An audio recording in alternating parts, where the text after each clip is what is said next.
Bloom gold medalist Lisa Kelly. Thank you very much. And this is Fiann on Nualláin. So we're here and it's year 10. It's our 10th year at Bloom. Yay! So this is the big Bloom 10.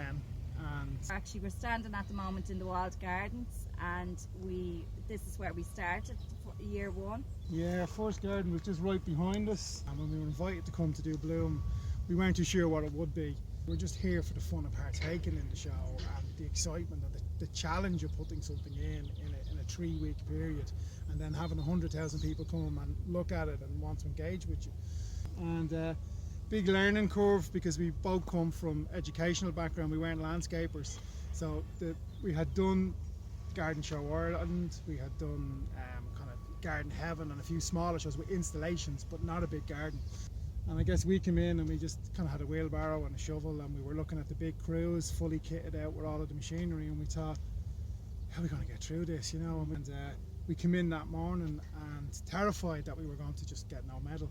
And we came in and we had a silver gilt and the best in show. That was the highest that year. So for us it was such an emotional experience to come in for our first show and kind of knock it out of the park. And I guess some of the interesting stuff that has happened over the show is there was a year where we had a wildflower meadow in, and there was a gentleman came up and he was appalled that there were wildflowers being planted into the Phoenix Park, weeds as he called them, and he was ringing the Joe Duffy show to get Bloom banned. Good money for his ticket, and didn't want to see wildflowers. Yeah. So and then the year we had a first aid garden, we had lots of people coming up and they were kind of taking off their shoes and socks and showing us their kind of war wounds and their injuries, because the garden was based on herbalism. So that's the wonderful thing about Bloom. Bloom is very much has a Irish dynamic to it, in that you can create a garden that tells a story and you can engage with people.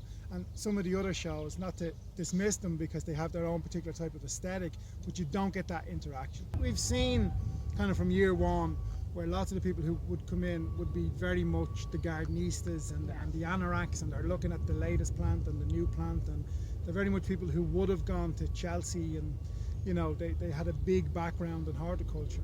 And then as the show expanded and there was more of the food village, that brought in a different demographic who were coming in and being excited about gardens for the first time. So the food is actually a great addition to the show. And then when you got the super garden show, that brought in a whole other demographic, and kind of the first people in the door are saying to you, who won and where's the super garden? So this idea that, you know, there's a show on television happening around Bloom, and how the average person, you know, has empathy with the people whose gardens are being built through the show, and they want to see the end result and find out who the winner is. That's fantastic, and that's how the numbers have grown from 80,000 in the early years to 120,000. You know, it's all of these, how Bloom has moved out, and how Bloom is not only on the radar of, you know, the serious horticulturists, but it's on the social calendar.